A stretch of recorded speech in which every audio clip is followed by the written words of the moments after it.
Sementara taubat, ikrar tidak mau mengulanginya. Jadi seperti kalau kita bilang sama orang, maafin saya ya, lalu kita bilang, saya janji nggak akan ulangi. Nah itu taubat. Ya, itu berarti kita taubat. Gitu ya. Ini supaya memudah memahami saja. Walaupun taubat artinya kembali kepada Allah Subhanahu Wa Taala. Assalamualaikum warahmatullahi wabarakatuh. Alhamdulillah, selalu saja lisan kita bersyukur dan berterima kasih kepada Allah Subhanahu Wa Taala. Karena dengan bersyukur dan berterima kasih kepada Allah, dengan tentu mengakui semua nikmat Allah berasal darinya, kesehatan, kekuatan, kesempatan, dan segala macam hal yang sudah kita nikmati selama kita hidup ini, makanan, minuman, air, oksigen, rumah, transportasi, pasangan hidup, keturunan, dan segala macam hal, yang itu semuanya dari Allah Subhanahu Wa Taala lalu kita syukuri, maka kita akan mendapatkan selalu ekstra tambahan dan penjagaan dari Allah Subhanahu Wa Taala atas nikmat-nikmat tersebut. Sebagaimana Allah kekalkan dalam surah Ibrahim, surah nomor 7 ayat 15, potongan ayatnya, la in syakartum la azidannakum. Kalau kalian bersyukur, maka pasti aku akan tambah. Tidak henti-hentinya kami ingatkan Bapak Ibu sekalian, bahwasanya nikmat terbesar bagi seseorang atau sosok manusia adalah Islam itu sendiri. Karena dengan Islam kita jadi mengenal siapa pencipta alam semesta ini, pencipta diri kita juga, apa tujuannya kita ada di muka bumi ini, apa yang harus kita lakukan dan yang tidak boleh kita lakukan, mana yang boleh kita nikmati dan mana yang tidak boleh kita nikmati, biasa dikenal dengan halal haram dalam agama Allah. Maka ini adalah kebahagiaan di dunia karena kita akan sempurna dalam melalui kehidupan ini, plus juga kita dijanjikan dengan kehidupan abadi di akhirat sana di surga yang penuh dengan segala macam fasilitas yang sangat besar. Dan saya yakin saya dan Bapak Ibu sekalian juga meluangkan waktu untuk hadir pada hari ini, baik offline ataupun online, karena kita ingin memperkuat Islam kita, memperdalam iman kita kepada Allah Subhanahu Wa Taala, dan targetnya adalah bagaimana kita bisa mendapatkan surga nanti abadi di akhirat sana. Maka bersyukurlah atas nikmat ini dan usahakan pertahankan sampai wafat. Sebagaimana Allah mengatakan, wala tamutunna illa wa antum muslimun. Jangan sampai kalian wafat kecuali dalam keadaan Islam. Di ayat lain, wa'bud rabbaka hatta ya'tiyakal yakin. Sembahlah Tuhanmu, tunduk kepadanya, kerjakan perintahnya dan tinggalkan larangannya sampai kematian datang menyambutmu. Selanjutnya kita panjatkan salam hormat kita kepada manusia terbaik yang telah Allah tutup lisan langit dengannya.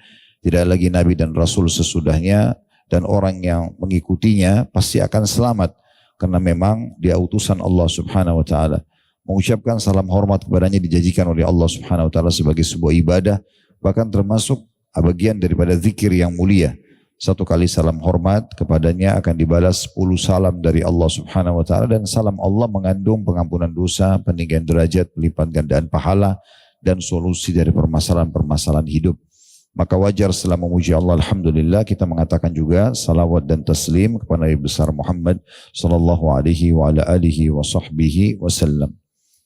Seperti biasa, bila Allah Subhanahu Wa Taala mudahkan, kita akan lanjutkan bedah buku kita yang sudah berjalan tentunya. Cukup banyak poin-poin yang sudah kita bahas, kurang lebih ada 7 poin yang sudah kita bahas dari 66 poin pintu pembuka pintu surga ya, atau 60 di judul buku kita ini keliru, 62 ditulis amalan pembuka pintu surga, sudah kita luruskan dari awal, tapi yang benar adalah 66 sebagaimana di daftar isinya ya. Amalan yang kalau kita kerjakan maka akan memudahkan kita masuk ke dalam surga. Dan kita sudah membahas kurang lebih sebagaimana tadi saya bilang 7 poin ya. Yaitu yang pertama kita sudah bahas mengucapkan 2 kalimat syahadat dan beramal sesuai tuntunan kandungannya. Jadi benar-benar seperti apa yang sudah kita ucapkan. Kalau kita bilang asyhadu an la ilaha illallah, tiada Tuhan yang berhak disembah kecuali Allah, kita benar-benar mengakui itu dalam hati kita. Kita selalu merenungi ciptaan-ciptaan Allah supaya iman kita bertambah, dan seluruh anggota tubuh kita sibuk mengerjakan perintah dan meninggalkan larangan. Kemudian yang kedua, beriman dan konsisten dalam melaksanakan ketaatan serta menjauhi kemaksiatan. Di sini bicara masalah istiqamah. Kalau kita sudah pernah sholat 5 waktu, nutup aurat, puasa misalnya, maka itu umum orang bisa lakukan. Tetapi yang paling penting dari semua itu setelah kita ketahui keutamaannya dan kita kerjakan, konsistensinya. Bagaimana menjaganya sampai kita wafat. Sholat duha bukan hanya kapan mau, tapi memang harus setiap hari kita mau kerjakan. Sholat tahajud juga begitu, zikir pagi petang juga begitu, bersedekah begitu, semua ibadah. Dan setiap orang di antara kita harus introspeksi diri. Mana ibadah yang kita masih malas lakukan. Lalu kita fokus memperbaiki. Sehingga dalam setiap harinya ada peningkatan kualitas. Kalau ibadah yang sudah kita konsisten, udah tinggal dijaga saja. Contoh misalnya ibu-ibu sudah menutup auratnya, sudah yakin ini perintah agama, nggak mau lagi meninggalkannya, ya sudah. Berarti itu tidak usah lagi dikorek-korek. Tinggal bagaimana kita konsisten menjaganya. Tinggal cari ibadah yang masih kurang, yang kita masih malas kerjakan, kita fokus baca lagi keutamaannya, ya kemudian buat program, kita paksakan diri supaya bisa mengerjakan, lalu kita konsisten lagi. Begitu seterusnya sampai ajal kita datang. Itu di poin yang kedua. Poin yang ketiga, mengerjakan kewajiban dalam Islam. Lebih mengemas kewajiban daripada yang sunnah. Gitu ya. Ada banyak orang, dia sholat tahajud iya, tapi karena terlalu lama, dia bangun dari jam 2 misalnya itu jam 1 malam, terus dia ketiduran, subuhnya lewat. Ya. Sehingga dia cuma dapat ikan teri, ikan pausnya lepas. Ya. Karena sholat wajib lebih besar pahalanya. Gitu kan. Berapa banyak orang yang mungkin sibuk puasa Senin Kamis, tapi Ramadannya terbengkalai. Orang suka sedekah tapi zakatnya tidak diperhitungkan. Nah semua ini adalah hal-hal yang harus diperhatikan secara khusus. Kemudian yang keempat, menghafal Asmaul Husna dan mengamalkan isinya. Ini juga sudah kita jelaskan pada waktunya. Yang kelima, membaca Al-Quran dan mengamalkannya. Di sini dipilih ada ayat kursi, surah Al-Mulk, surah Al-Ikhlas. Walaupun hampir semua surah Al-Quran memiliki keutamaan. Intinya kita dianjurkan untuk memberikan hak Al-Quran. Yang pertama membacanya dengan bacaan yang benar. Kemudian kita yang kedua, ya mentadabburi, merenungi makna-maknanya. Sehingga kita tahu pesan Allah di ayat-ayat tersebut. Kemudian yang ketiga menghafalnya dan yang keempat mengamalkannya. Yang keenam berzikir kepada Allah. Ini juga sudah panjang lebar kita jelaskan. Ada beberapa contoh-contoh yang diangkat oleh penulis. Di poin A di angka 6 ini adalah mengucapkan tahmid, tasbih, mengucapkan subhanallah, tasbih, tahmid, alhamdulillah, takbir, Allahu Akbar pada setiap kali selesai mengerjakan sholat wajib. Ada poin B-nya zikir setelah wudhu, yaitu mengucapkan 2 kalimat syahadat. Poin C-nya seringnya mengucapkan kata-kata la haula wa la quwata illa billah. Poin D-nya doa masuk pasar. Poin E-nya zikir ketika hendak tidur. Walaupun cukup banyak ya. Zikir yang harus kita amalkan, doa keluar rumah, zikir juga itu ya, masuk rumah, masuk kamar mandi, keluar kamar mandi, pakai baju, buka baju, dan seterusnya. Kemudian yang ketujuh yang terakhir kita bahas pada pertemuan kita sebelum kemarin libur cukup panjang karena ada perjalanan kami bimbing umroh dan ada tur dakwah kemarin di luar negeri beberapa waktu. Kita membahas poin ketujuh masalah memohon surga kepada Allah. Sudah saya bacakan waktu itu cukup banyak poin-poin berhubungan dengan fasilitas yang ada di surga dan bagaimana seorang muslim dan muslimah menjadikan surga target utamanya. Orang yang menjadikan surga sebagai target utamanya dipastikan hidupnya akan selalu baik. Karena ahli surga itu pasti baik, taat kepada Allah dan memberikan hak-hak makhluk. Tidak akan menyakiti orang lain, menggunjing, memfitnah, memukul, mencuri, tidak akan pernah merusak apapun di muka bumi, ya. Tidak akan melakukan banyak sekali hal-hal kriminal yang mungkin semua manusia tidak suka. Tapi dia akan sibuk dengan hal-hal yang baik. Memaafkan orang lain, berbagi dengan orang lain, memandu orang lain, dan seterusnya. Ini sudah panjang lebar kita jelaskan pada pertemuan yang lalu. Sekarang kita masuk insya Allah di poin 8 dan poin 9. Kali ini kita akan gabung ya. Tentang masalah taubat di poin 8 dan poin 9-nya. Puncak dari semua istighfar. Ya, istighfar sama saja ya. Saya perlu jelaskan mungkin dari awal pembukaannya. Kalau istighfar itu Bapak Ibu sekalian adalah permohonan maaf. Mirip kalau kita buat salah kita bilang maafin saya ya pada manusia. Nah itu istighfarnya. Jadi kalau saya bilang astagfirullahaladzim misalnya. Saya memohon maaf kepada Allah yang maha agung. Nah, seperti itu ya. Itu istighfar. Sementara taubat, ikrar tidak mau mengulanginya. Jadi seperti kalau kita bilang sama orang maafin saya ya, lalu kita bilang saya janji nggak akan ulangi. Nah itu taubat. Ya, itu berarti kita taubat. Gitu ya. Ini supaya memudah memahami saja. Walaupun taubat artinya kembali kepada Allah Subhanahu Wa Taala. Jadi memang dua hal ini sebenarnya tidak dipisahkan, digabung satu sama yang lain. Makanya biasanya Nabi SAW mengatakan, aku bertobatlah dan beristighfar kepada Allah, karena sungguhnya dalam sehari aku istighfar dan tobat kepada Allah 70 kali. Dalam riwayat lain 100 kali. Jadi Nabi SAW membaca astagfirullah wa atubu ilaih, digabung.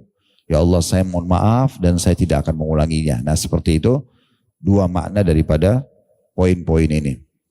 Sementara di sini penulis mengambil taubat dulu dan berdalilkan surah Maryam, surah nomor 19 ayat 60 bagi yang pegang bukunya di halaman 36, yang bunyinya illa man taba wa amana wa amila salihan fa ulaika yadkhulunal jannata wa la yudhlamuna syai'a. Kecuali orang-orang yang taubat. Ini setelah Allah SWT sebutkan tentang ancaman-ancaman bagi para pembangkang, ya, orang yang tidak mau mengerjakan ibadah, tidak mau mentaati Allah, apalagi tidak mau beriman kepada Allah SWT dalam keadaan kufur. Tapi kalau ada orang yang taubat, dia kembali kepada Allah, dia ikrarkan dia beriman, dia syahadat misalnya, atau dia tadinya buat dosa lalu dia tinggalkan ya karena Allah SWT, kemudian dia beriman dan mengerjakan kebajikan. Berarti taubat tidak cukup hanya mengatakan saya tidak mau buat lagi ya Allah. Harus diikuti dengan keimanan dan sibuk setelahnya dengan amal saleh. Kenapa banyak orang setelah hijrah, setelah berubah, kemudian dia ya tetap kembali kepada pelanggarannya? Karena memang dia sendiri tidak sibuk dengan amal saleh. Kalau Bapak Ibu terbiasa, maaf ini sebagai contoh saja, bukan Anda yang saya singgung tapi saya sedang bicara umum.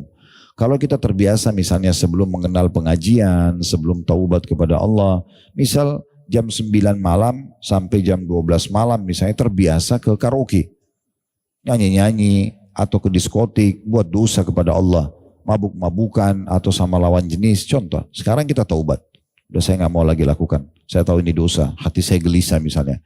Caranya adalah di waktu ini harus diganti dengan kegiatan ibadah.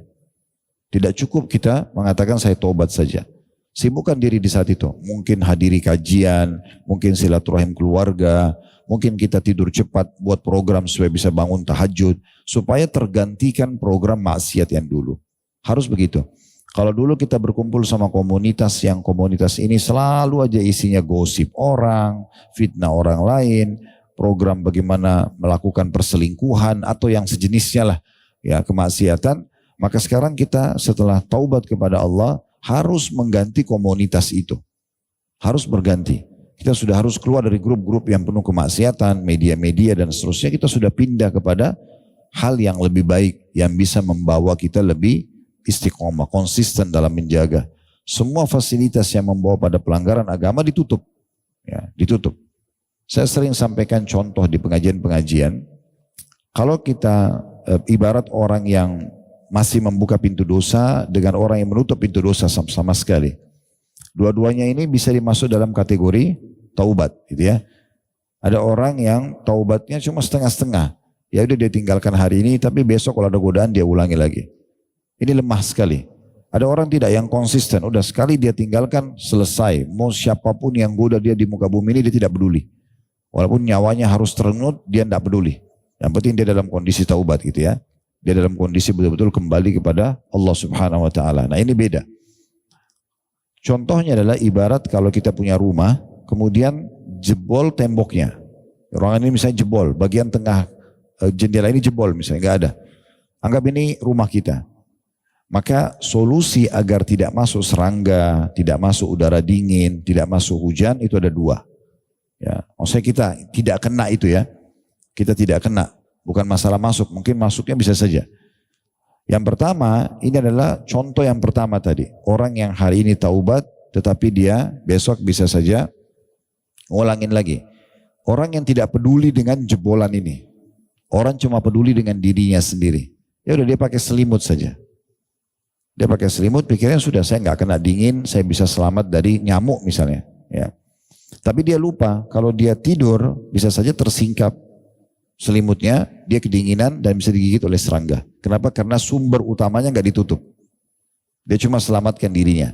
Nah ini ibaratnya orang yang tahu ini udah nggak boleh, tapi masih bersama dengan komunitas teman-temannya yang rusak, masih ada di grup yang selalu bicara masalah gosipin orang dan segala macam begitu. Jadi dia kapan dia lalai sedikit dia pasti terpengaruh. Nggak mungkin tidak. Gitu kan. Atau cara yang kedua efektif. Tidak perlu pakai selimut. Tutup tembok itu. Lubangnya ditutup. Beli jendela tutup. Atau pasang hebel batu bata tutup. Selesai. Kalau kita tutup sumbernya, angin gak masuk, serangga gak masuk. Biar juga kita gak pakai selimut gak masalah. Maksudnya apa? Tutup semua sumber-sumbernya itu. Gak ada lagi di grup-grup itu, gak ada lagi sama komunitas. Tapi Ustaz nanti kita dikira sombong. Enggak, tetap kita say hello oke. Gak apa-apa. Kenal orang oke. Tapi gak jadi lagi sahabat. Kita keluar dari grup itu, kok kamu keluar kamu sombong sekali. Bukan, saya ada kesibukan. Saya takut nanti saya gak bisa update di grup itu. Gak apa-apa. Keluar saja dari situ. Nanti kalau butuh apa-apa japri saya aja ya. Udah selesai. Karena selama kita masih ada di grup itu, kita pasti terpengaruh. Tiap hari mereka update macam-macam di situ. Ya, kirim foto, kirim ini, kirim itu, yang cerita maksiatnya, yang cerita selingkuhannya, yang cerita tentang minuman kerasnya, narkotikanya, dan segala macam hal. Gitu kan? Itu maksiat terjadi di situ, maka kita terlibat. Ya. Maka yang paling efektif adalah tutup lubangnya. Udah selesai. Ya, mau orang bilang apa terserah. Makanya di masa Nabi Muhammad SAW ada seorang wanita, dia berzina, ya, kemudian dia bilang, ya Rasulullah, hukum saya. Saya udah berzina, dia punya suami. Dia selingkuh. Sampai hamil kalau ingat saya. Akhirnya dia datang kepada Nabi, dia betul-betul merasa bersalah. Dia nggak mau kecuali harus dirajam. Dia minta dirajam, dihukum mati. Itu di zaman Nabi dalam hadis Bukhari. Maka Nabi SAW sempat mengatakan, kamu dalam kondisi hamil, pulanglah. Coba berikan dulu hak bayi itu sampai kau melahirkan. Sebenarnya ada sebagian ulama memberikan isyarat dalam riwayat ini. Nabi mengatakan kamu taubat saja. Jangan datang melapor kepada saya. Kalau memang kau betul-betul mau kembali ke jalan Allah sudah, gitu kan? Jangan ulangi lagi. Tapi wanita ini rupanya selama 9 bulan gelisah. Dia tetap merasa berdosa. Dia kembali lagi. Mengatakan, ya Rasulullah, anak ini sudah lahir. Hukum saya. Hati saya tidak tenang. Betul-betul dia tidak peduli lagi dengan perkataan orang. Bagi dia jangan sampai nanti Allah hukum marah sama saya masuk neraka nih. Ya. Maka Nabi bilang anak itu, bayi itu baru lahir. Berikan haknya. Dia disapi, ya, diberikan air susu, dirawat 2 tahun. Maka dia pulang, dirawat sama dia. Setelah 2 tahun masih datang. Perempuan lalu mengatakan, ya Rasulullah, sudah selesai berikan hak ini. Hukum saya nggak tenang. Maka Nabi SAW suruh sahabat rajam. Kalau Bapak Ibu pernah berbuat dosa, kemudian penyesalannya tidak terputus, itu berarti ketulusan Anda dalam taubat. Selalu setiap kali kita kenang dosa itu langsung kita ketakutan sama Allah. Tapi kalau kita kenang dosa itu lalu kita ingin berbuat lagi, itu berarti dari syaitan udah. Nah itu tergantung kadar keikhlasan kita dalam taubat kepada Allah Subhanahu wa taala. Nah, ini perlu untuk digarisbawahi. Makanya Allah Subhanahu wa taala menyebutkan dan menggabungkan sini orang yang taubat harus diikuti dengan keimanan plus amal saleh. Sibuk dengan kebaikan-kebaikan sesudahnya, ya. Maka mereka itu kata Allah akan masuk surga dan tidak dizalimi atau dirugikan sedikit pun. Karena kesalahannya sudah dimaafkan. Sebagaimana sabda Nabi SAW, at-taibu minadz dzambi kaman la dzambalah. Orang yang taubat dari satu perbuatan salah, maka dia bersih seakan-akan tidak pernah punya dosa sebelumnya. Asal dia tulus, ya, maka akan dibersihkan oleh Allah Subhanahu wa taala. Dan orang yang berbuat dosa, kemudian dia penuhi 3 syaratnya. Sebagaimana kata Imam Nawawi rahimahullah, syarat taubat ada 3. Dia meninggalkan dosa itu seketika. Dosa apa saja? Tinggalkan langsung. Lagi zina, lagi bohong, lagi mabuk, narkotika, berhenti. Total. Gak mau tahu lagi. Mau satu dunia ini jutaan orang datang goda lagi, dia gak mau tahu. Yang kedua, sesali. Penyesalannya harus dipelihara itu. Jangan nyesal sekarang, besok kembali ulangi. Tidak, memang penyesalan itu pada saat kita lagi nangis, takut sama Allah, itu dijaga. Terus kita jaga. Ya, kalau perlu ada rekaman kita, ya, kita rekam diri kita sendiri pada saat kita lagi taubat kepada Allah. Supaya kita bisa lihat lagi, oh itu dulu waktu saya nangis sama Allah. Hanya untuk kita pribadi saja. Untuk menguatkan itu. Karena memang penyesalan ini harus kontinu. Kapan dia kendor, kita bisa terjerumus lagi. Dan dosa ini kan bahasa Indonesianya itu sebenarnya pelanggaran ya. Pelanggaran berarti sangat dekat dengan konsekuensi hukuman. Walaupun ada kemungkinan dimaafkan. Dan yang ketiga, berjanji sama Allah tidak akan mengulanginya. Dia bertekad sama Allah, ya Allah saya tidak akan ulangi. Nah gitu ya. Nah kalau 3 ini terpenuhi kata Imam Nawawi rahimahullah, diterima taubatnya. Sekarang Contoh kasus, ada orang penuhi 3 syarat ini. Dia bertobatlah. Misal dia pernah berzina di umur 17 tahun. Lalu dia tobat. Dia menikah, dia jalani kehidupan segala macam. Di umur 50 tahun misalnya, dia tergoda diterjerumus dalam dosa lagi. Tapi dia tidak programin dari awal. Apa yang harus dilakukan? Sama, taubat lagi. Karena dia tidak niat dari awal ini. Dia tidak niat. Karena kalau di awal tadi di umur 17 tahun ada salah satu dari 3 syarat ini dia tidak penuhi. Misal contoh, dia tinggalkan dosa itu. Dia sesali. Tapi dia belum bertekad. Seakan-akan kalau laki-laki itu atau perempuan itu kembali sama saya zina lagi. Nah misal contoh. Wa na'udzubillah, berarti taubat pertama belum diterima. Karena masih ada yang belum dipenuhi syaratnya. Tapi kalau sudah penuh 3-3-nya, dia betul-betul jalani kehidupannya dengan iman. Satu waktu syaitan goda dia terjerumus lagi. Apa yang harus dilakukan? Taubat lagi. Taubat lagi di umur 50 tahun, saya dia taubat lagi nasuha. Ya. Tapi betul-betul dia taubat yang benar gitu. Makanya pernah ada sahabat mengatakan, sahabat ini bukan pelaku dosa. Cuma dia bilang gini, ya Rasulullah, kalau saya buat dosa, apa yang harus saya lakukan? Kata Nabi, taubat. Dia bilang, lalu bagaimana kalau satu waktu saya terjerumus lagi, apa yang harus saya lakukan? Kata Nabi SAW, taubat lagi.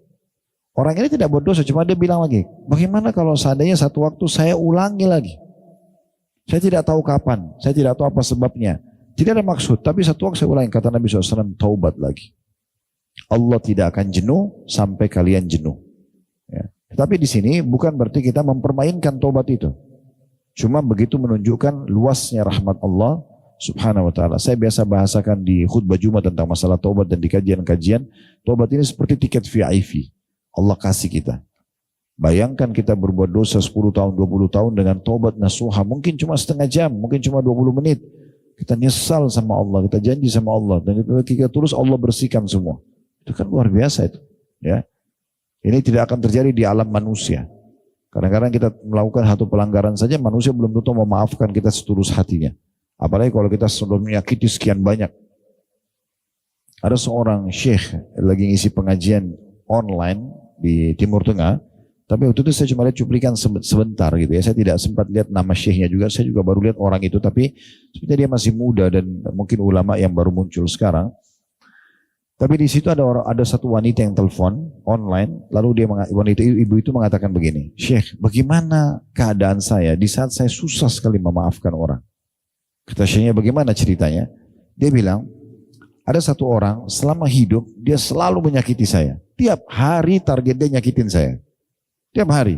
Pokoknya kalau lihat saya dibully sama dia, saya difitnah sama dia, pokoknya setiap hari. Saya selalu disakitin. Di depan keluarga, di depan umum.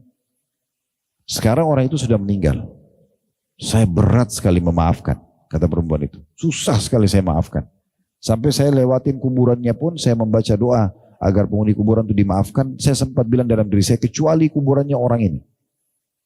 Karena pegelnya dia gitu, bertahun-tahun disakitin. Gitu kan. Saya nggak bisa jawab.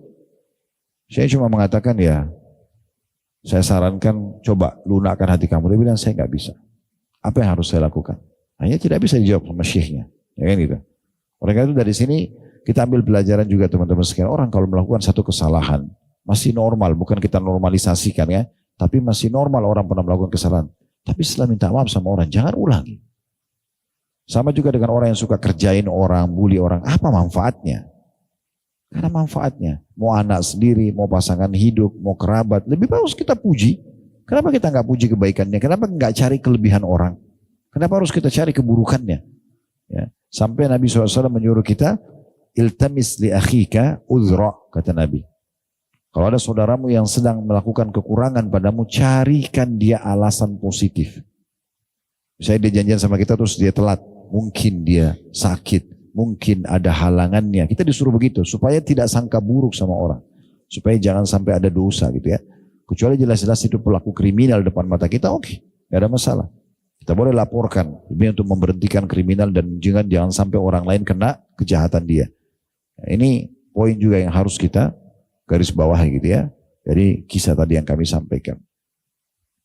Jadi intinya teman-teman sekalian, kita ini menuju ke akhirat semuanya, dan bagaimana kita menuju ke sana dalam kondisi betul-betul kita merasa aman dari apapun tuntutan manusia. Ada sebuah hadis yang harus kita pegangi baik-baik. Kata Nabi SAW, sungguhnya Allah Subhanahu wa ta'ala pada hari kiamat masih menyimpan 99 rahmatnya. 99 rahmat itu kasih sayangnya Allah. Ya Allah bisa saja maafkan kesalahan hamba-hamba kalau berhubungan dengan haknya Allah. Tetapi ada satu buku catatan amal di mana Allah tidak ikut campur. Yaitu yang berhubungan dengan manusia. Sampai pemiliknya memaafkan. Jadi nggak usah sibuk tiap hari gosipin orang, tiap hari cari kekurangan orang. Begitu ketemu setan udah bisikin. Dari kepala orang sampai kaki dicari kekurangannya. Padahal mungkin 100% tubuh itu masih ada 90% kelebihannya. Tapi setan buat mata kita cari kekurangan orang. Mungkin dari tutur katanya, mungkin dari tatapan matanya, mungkin dari warna pakaiannya, mungkin dari cara jalannya, segala macam hal. Pokoknya semua bisikan pada hal-hal yang bau maksiat, merendahkan orang, menjatuhkan orang, menilai negatif atau ngosipin orang, semua dari syaitan. Baca a'udzubillahi minasyaitonir rajim, jangan diikuti. Ya, jangan diikuti. Kalau ada kekurangan Ustaz pada diri orang, dia tutur katanya kasar atau punya kekurangan fisik, Nabi sudah ajarin. Kata Nabi SAW, kalau kalian lihat sebuah kekurangan ada pada orang lain yang tidak ada pada kalian, bacalah. Alhamdulillahilladzi afani mimma btala bihi. Alhamdulillahilladzi afani mimma btala bihi, artinya segala puji dan puja kehadirat Allah yang telah menyelamatkan aku dari apa yang diujikan pada orang ini. Alhamdulillah artinya segala puji. Alhamdulillahilladzi yang afani menyelamatkan aku.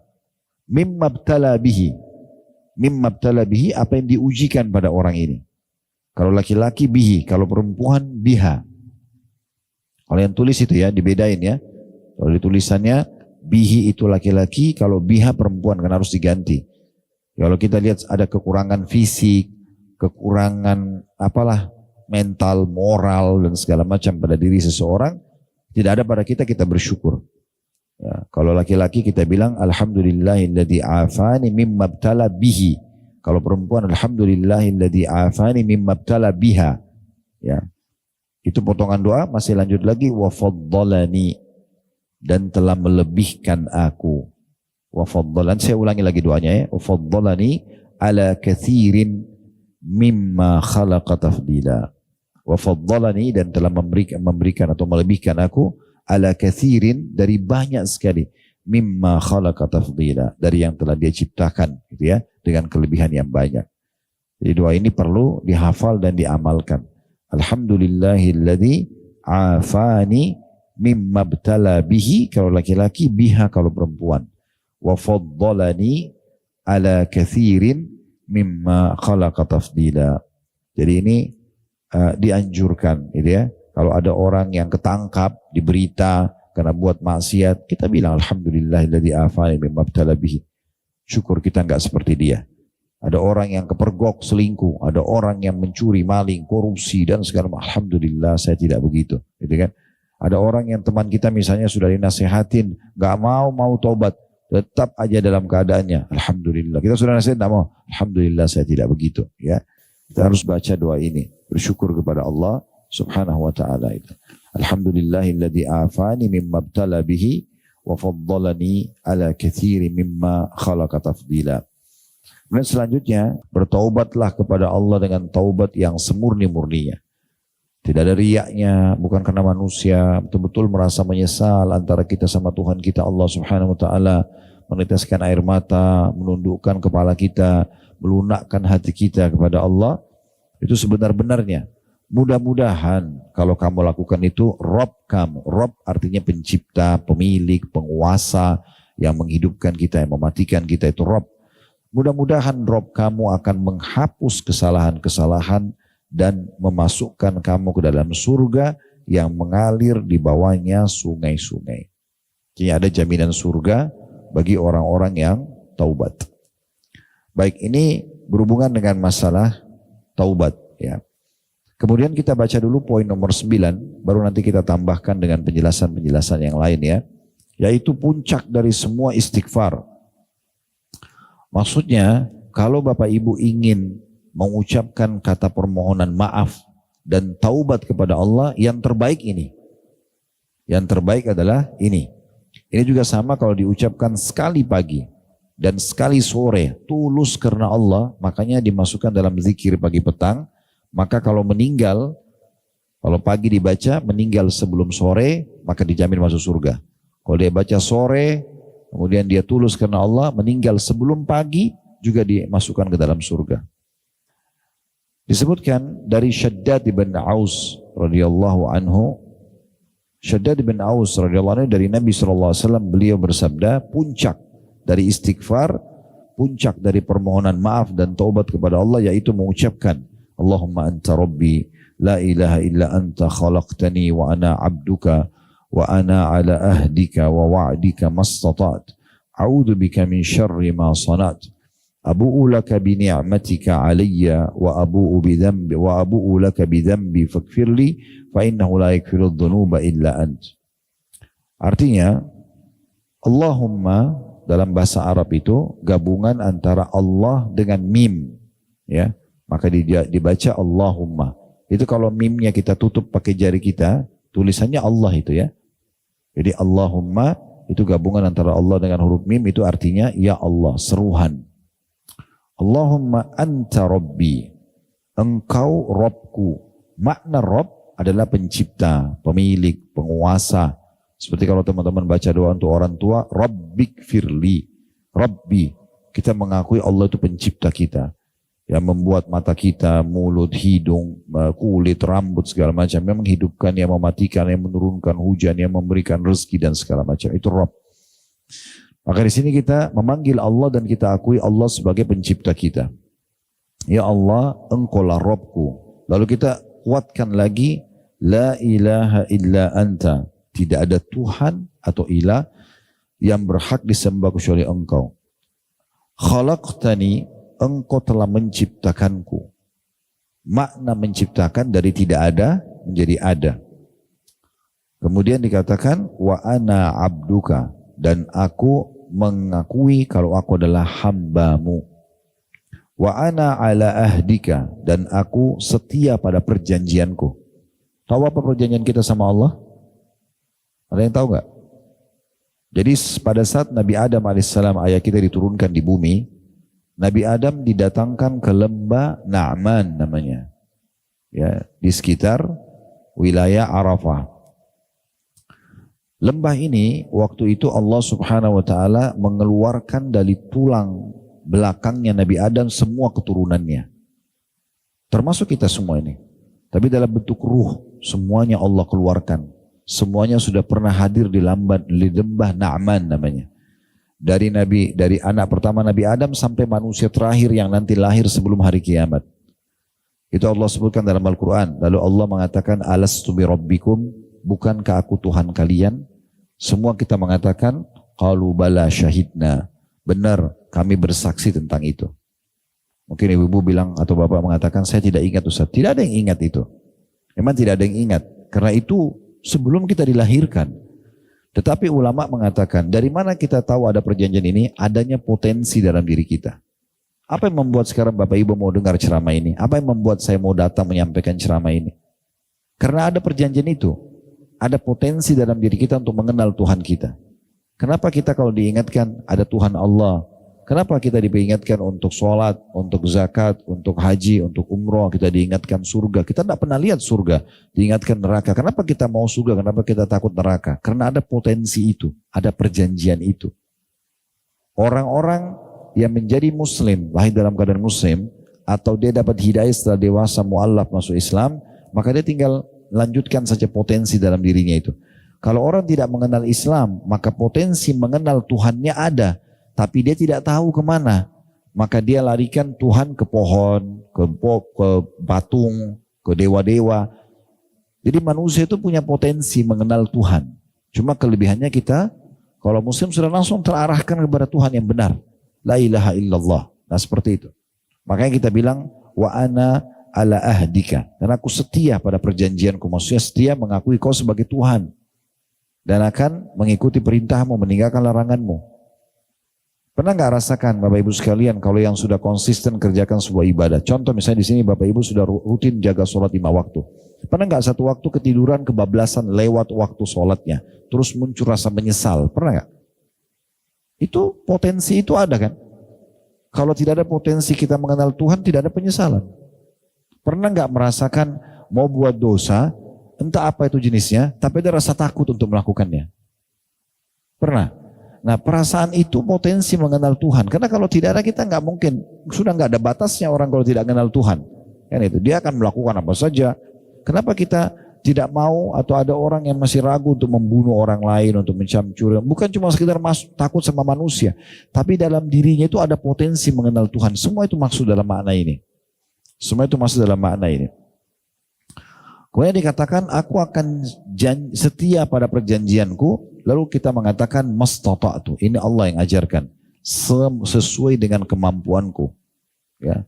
Jadi aku akan setia pada perjanjianku kepadamu semampuku.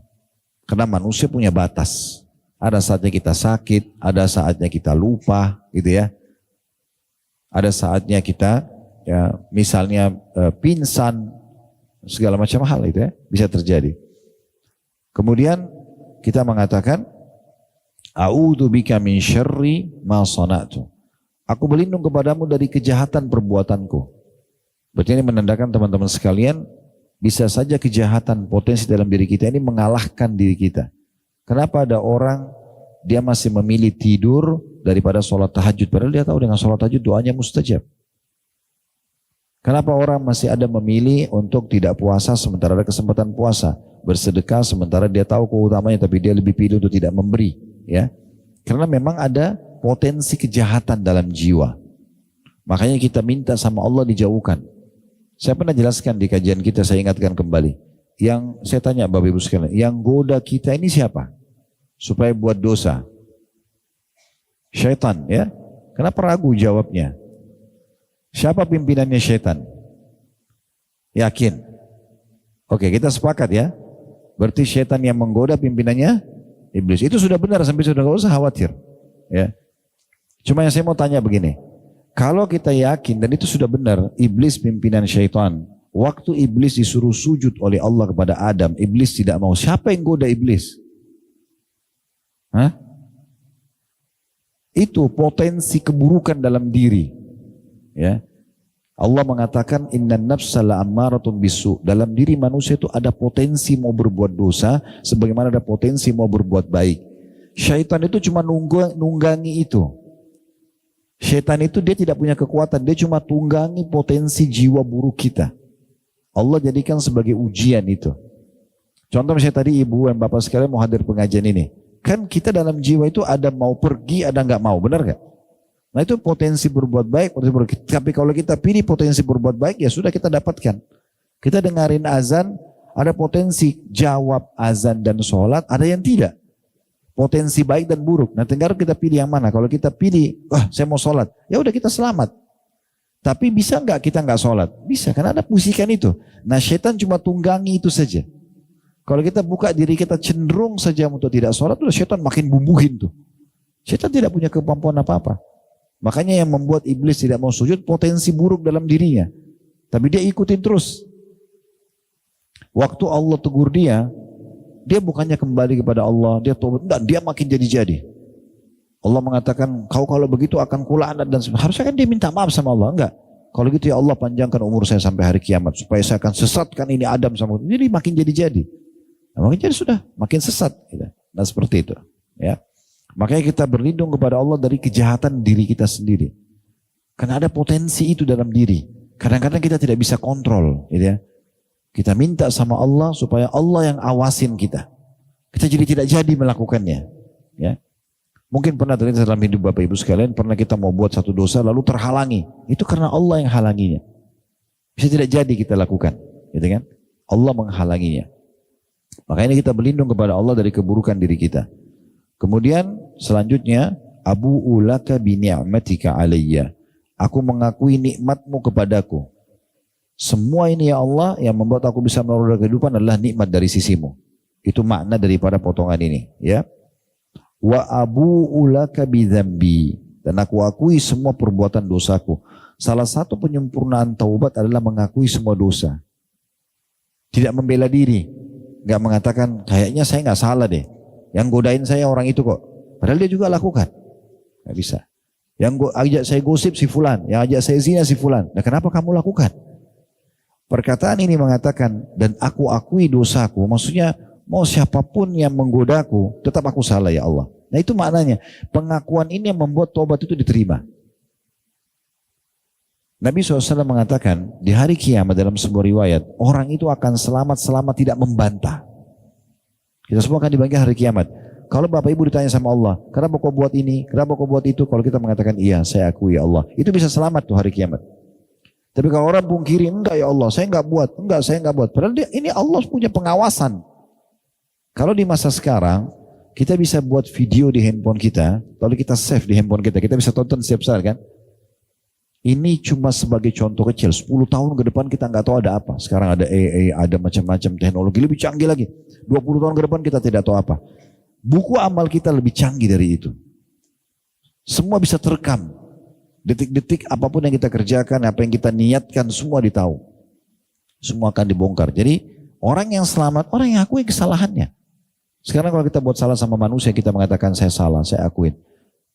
Maka orang itu pasti, apapun bagaimanapun marahnya mungkin dia bisa. Pokoknya saya sudah tahu saya salah, saya mohon maaf. Apa konsekuensinya saya akan lalui. Misal, orang itu pasti akan lebih lunak.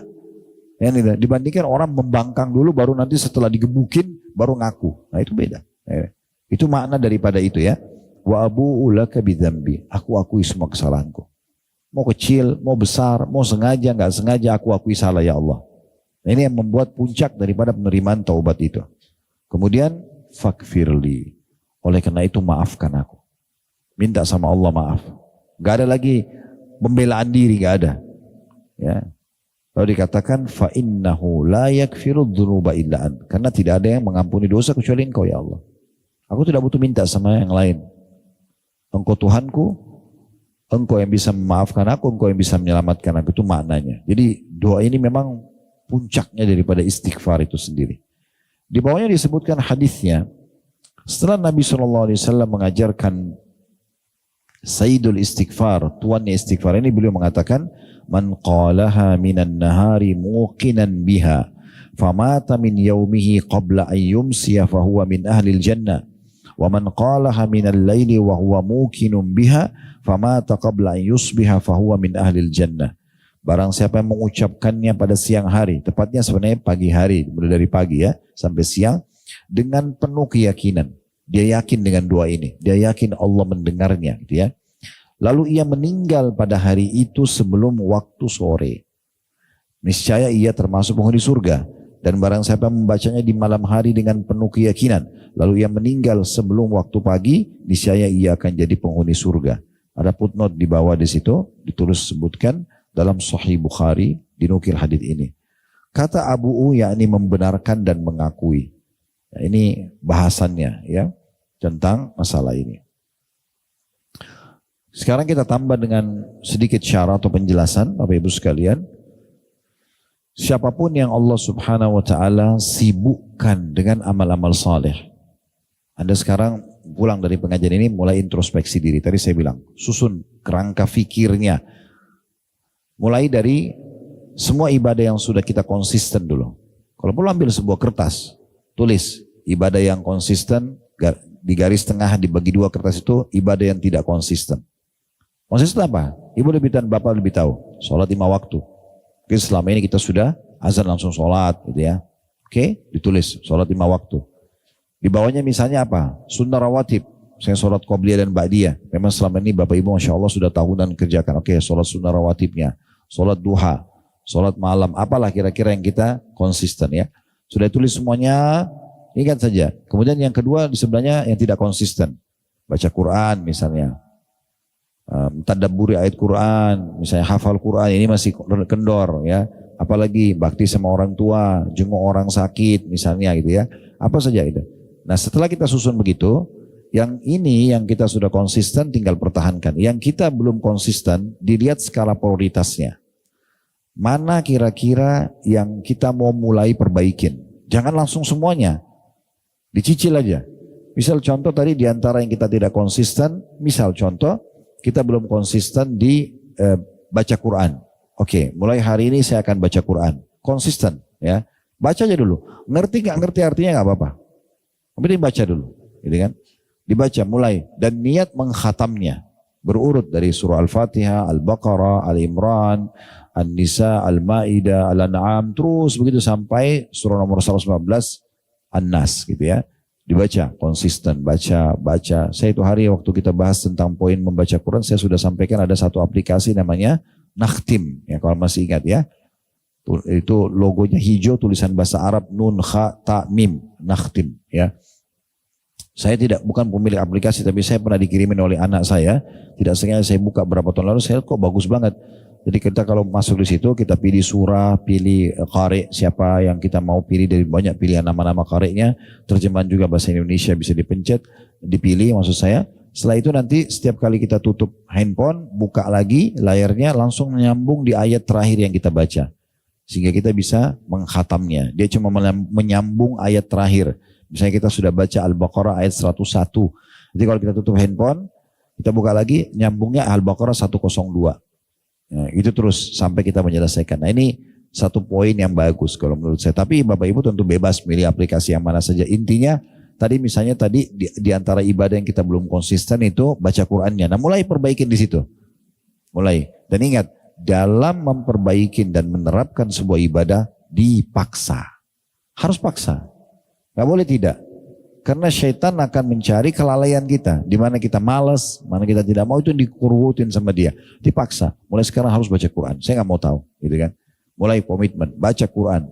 Ya. Dan sesuatu itu akan jadi mudah kalau sudah jadi kebiasaan. Dia sulit kalau belum jadi kebiasaan. Ya. Kalau sudah 3 hari, 5 hari, 1 minggu. Selalu aja buka handphone langsung nyambung ayat lagi kita baca. Mau buka WA, anggaplah 1 hari kita buka 30 kali WA kita.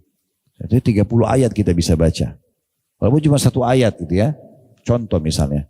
Belum lagi kalau Anda mau kembangkan dengan misalnya, kalau saya pakai dalam mengkhatam Al-Quran dalam sholat juga gitu ya. Contoh misalnya di sholat malam, habis sholat 5 waktu, Anda komitmen. Kalau setiap kali buka WA di kendaraan misalnya, ada muncul ayat, baca 1 ayat. Baru baca WA, baru aktivitas kita. Bisa juga misalnya habis sholat 5 waktu kita komitmen khusus ini kita baca 5 ayat aja. Di aplikasi yang sama tadi Nakhtim itu misalnya. Habis sholat subuh, selesai zikir habis sholat, langsung kita buka handphone misalnya baca 5 ayat. Tutup lagi handphonenya. Tapi dia lebih banyak dibandingkan kalau kita buka-buka biasa. Itu berarti kalau 5 ayat per 1 sholat kali 5 kali sholat wajib berarti ada 25 ayat tambahan. Itu kalau terus akumulasi di sholat tahajud, saya pernah sampaikan sudah ada fatwa ulama membolehkan kita sholat malam sambil pegang handphone, ya lihat aplikasi ayat atau pegang mushaf. Ya, jadi kalau kita sholat tahajud misalnya, Bapak Ibu bisa lihat aplikasi Al-Quran, lanjutin. Tadi misalnya di aplikasi Nakhtim itu, Anda sudah sampai di Al-Baqarah 105. Nah Anda tinggal lanjut saja di sholat tahajud. Per rakaatnya saya mau tambah 5 ayat misalnya, atau 10 ayat per rakaat. Ya. Sehingga Anda nanti di rakaat pertama baca 10 ayat. Pada saat mau ruku, tutup aja handphonenya. Kemudian kita ruku, sujud segala macam. Berdiri rakaat kedua, buka lagi. Tapi saya pakai password Ustaz. Ya sebelum sholat tahajud, passwordnya dibuka aja dulu. Kalau saya pakai password. Jadi nanti kalau buka handphone sudah langsung nyambung gitu kan. Khusus untuk sholat. Nanti kalau mau ditutup lagi karena menjaga rahasia privasi Anda, silakan setelah sholat. Pas mau sholat buka aja sebentar. Hapus dulu, nggak usah pakai pin dulu gitu kan. Atau handphone di tangan kita. Jadi gampang. Sehingga akhirnya Bapak Ibu bisa terus baca. Nanti berdiri rakaat kedua tinggal buka, oh sudah langsung sambung. Misalnya tadi kalau kita baca 10 ayat dari 101 Al-Baqarah 100 sampai 110. Kita sudah sambung 111 sampai 120 di rakaat kedua. Begitu terus sampai selesai. Ini lama-lama kita khatam Quran. Gitu kan? Itu baru kita baca tahajud. Belum kalau kita, ibu-ibu misalnya di rumah lagi sholat duha. Ya. Dan perlu Anda ketahui sholat sunnah boleh sambil duduk ya. Kayak misalnya Anda belum sholat duha di rumah tadi. Lagi menuju ke kajian ini di mobil. Duduk sambil duduk. Sholat duhanya. Kalau sholat sunnah boleh dikerjakan berdiri atau duduk tanpa ada udzur. Boleh. Tanpa udzur boleh. Misalnya kita lagi sholat ba'diyah isya. Aduh saya kayaknya capek banget. Saya sholat sambil duduk. Sunnah boleh. Tapi kalau sholat wajib nggak boleh. Sholat wajib harus ada udzurnya baru boleh duduk. Ya. Tapi kalau sholat sunnah boleh. Cuman memang pahala orang sholat duduk setengah orang yang sholat berdiri. Tapi boleh dikerjakan duduk. Ya. orang kalau sholat sunnah. Makanya Aisyah berkata radhiyallahu anha, jangan pernah kalian tinggalkan sholat tahajud karena Rasulullah SAW tidak meninggalkannya, dan kalau beliau betul-betul sangat letih maka beliau mengerjakannya sambil duduk. Nabi SAW pernah sholat malam sambil duduk. Kalau betul-betul beliau sakit atau letih maka beliau lakukan itu. Nah ini yang bisa kita lakukan gitu ya. Jadi ini saran saya yang pertama, sebentar pulang coba diaplikasikan sederhana. Ya, kalau mau dijalankan insya Allah positif. Kertas, mungkin buku-buku yang Anda pakai tulis ini dibagi dua, tulis ibadah yang konsisten, ibadah yang belum konsisten. Nah, kita sekarang fokus yang tidak konsisten itu. Pilih skala prioritas yang mana, ya, itu nanti yang kita perbaikin. Ya, ingat firman Allah Subhanahu Wa Taala dalam surah Al-Anfal, "Walladzina jahadu fina lanahdiyannahum subulana." Orang-orang yang memaksakan diri ke jalan-jalan kami akan pandu dia ke jalan-jalan kami, ya. Jadi kita memang harus paksakan mulai buat program. Tapi ini jadi target ya. Misalnya baca Quran tadi, nanti kita pindah lagi minggu depan ibadah apa yang masih kendor lagi nih, sholat duha mulai kita kerjakan. Cicil nggak apa-apa, 2 rakaat dulu. Nanti kalau sudah berjalan seminggu tambah 4 rakaat, ya. Anda targetnya berapa? Sholat duha 8 rakaat Ustaz. Oke, 8 rakaat. Begitu sudah 8 rakaat, pindahkan ke list bagian sebelah. Konsisten, tinggal dijaga, gitu ya. Seperti itu, dan kita harus buat program ini. Ini yang pertama. Yang kedua, mulai sekarang memang sudah harus memilah komunitas. Harus memilah komunitas. Gak boleh kita biarkan. Ya. Berteman sama orang yang buruk ini pengaruhnya besar. Berteman sama orang yang baik juga pengaruhnya besar. Sekarang saya tanya Bapak Ibu sekalian, gak usah lihat saya. Bukankah kalau kita dulu dalam ilmu begini ada perubahan dirasakan? Ada pengaruhnya gak saya ngomong ini? Baik, bisa merasakan ada tambahan ilmu, tambahan iman ya. Nah, bayangkan kalau yang duduk di tempat saya ini adalah ahli maksiat. Naudzubillah, dia cerita tentang kelebihan dia ke diskotik, dia zina. Ada pengaruh nggak? Ada, pasti ada pengaruh. Nggak mungkin tidak. Ya, jadi kita harus memang membentuk komunitas kita. Selamatkan diri kita, nggak bisa.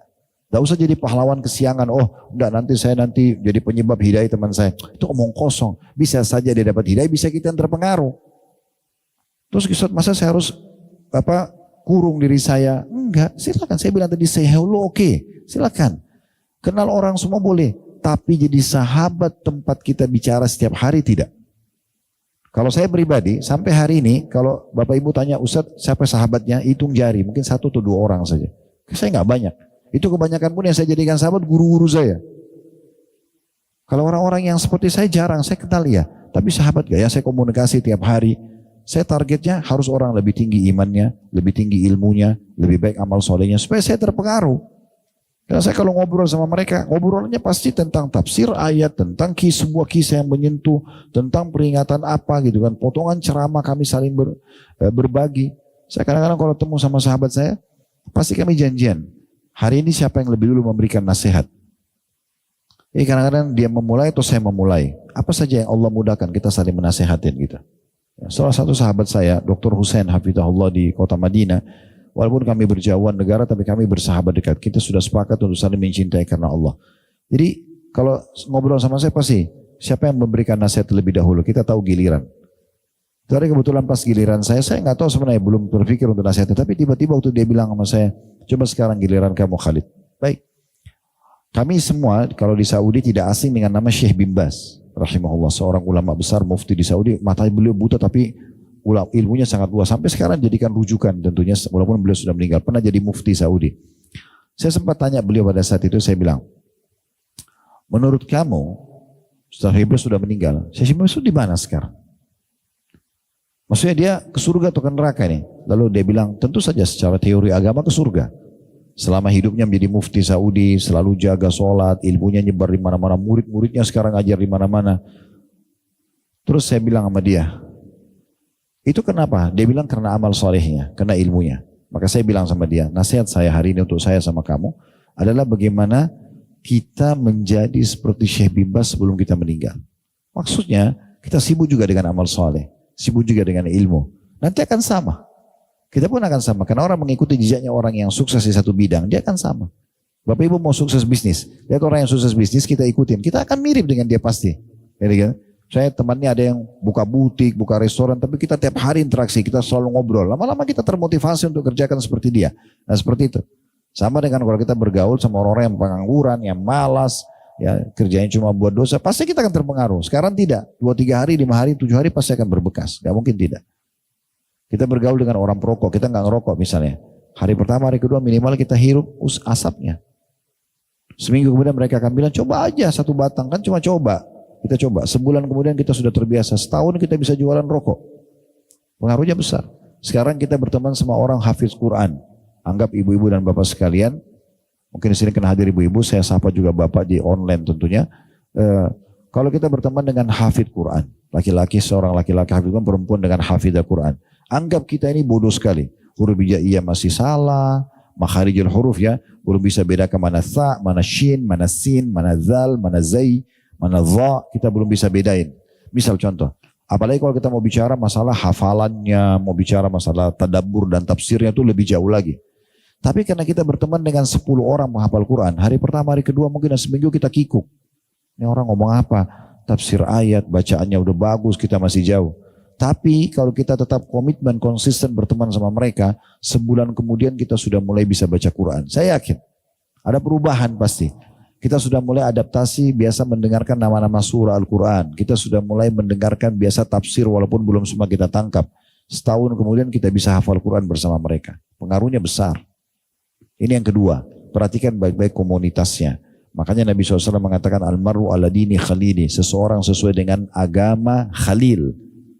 Orang Arab itu kalau ada kekasih dekat, orang yang sangat dekat dengan dia diistilahkan dengan khalil. Ya, kalau perempuan khalilah biasanya dibilang begitu. Nah, ini khalil. Nabi SAW mengatakan ya, almaru ala dini khalili, seseorang sesuai dengan agama orang terdekatnya. Yang dia selalu tiap hari ngobrol, jalan, konsultasi, komunikasi dan seterusnya.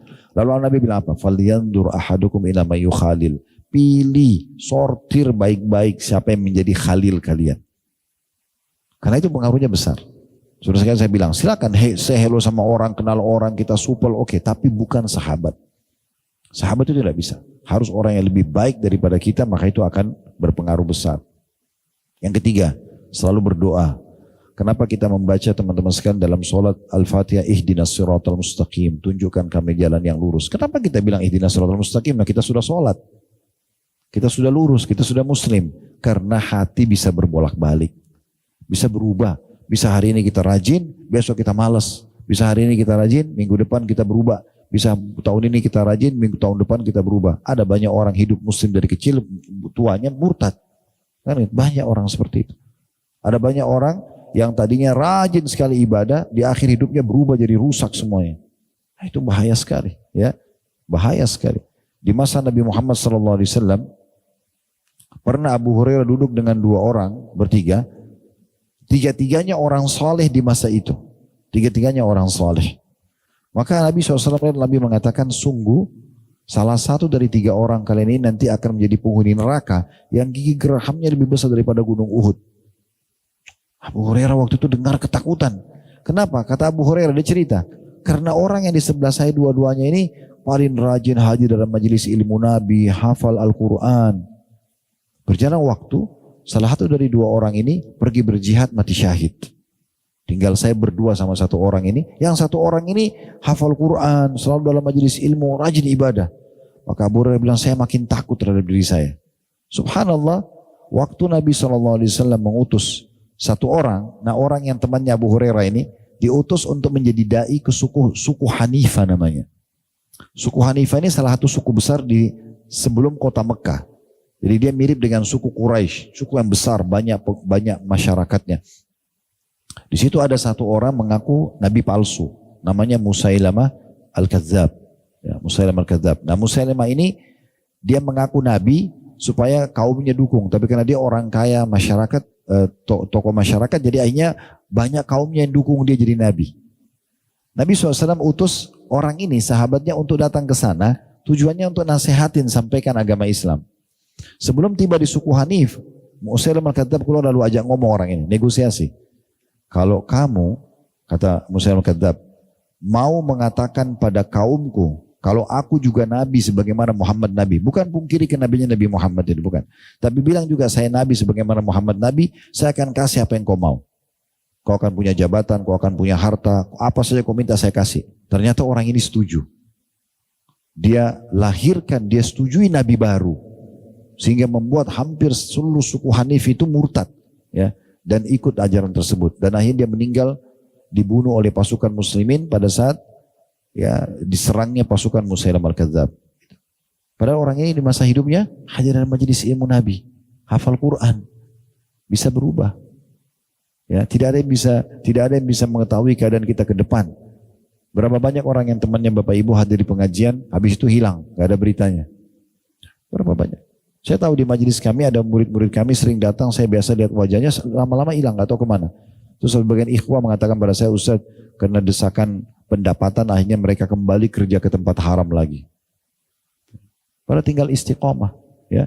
Subhanallah, saya pernah berbicara dengan seorang anak muda, umurnya sekitar 27 tahun. Dia kalau tidak salah menjadi kepala cabang bank mana gitu ya. Terus dia bilang, Ustaz, saya ini tahu kalau riba itu haram. Gitu. Saya udah dengar ceramah gini-gini. Tapi sekarang gimana caranya? Saya punya istri, punya anak. Saya mau biayai mereka. Kalau saya tinggalkan bagaimana? Terus saya tanya, mulai kapan Anda bekerja? Dia bilang sekitar 3-4 tahun. Di umur 24 mulai bekerja dan mulai berprestasi gitu. Sebelumnya gimana? Siapa yang biayai? Dia bilang orang tua saya. Saya bilang subhanallah. 24 tahun Allah membuat orang tua Anda membiayai Anda tanpa Anda berpikir sama sekali. Sekarang 3 tahun dapat pekerjaan haram lalu Anda takut kehilangan rezeki. Ini bagaimana ceritanya? Lalu saya rentet kembali. Waktu 9 bulan di rahim ibu itu pernah berpikir nggak? Ada ijazah nggak pada saat itu? Masih bayi. Allah buatkan plasenta untuk mentransfer intisari makanan ibu.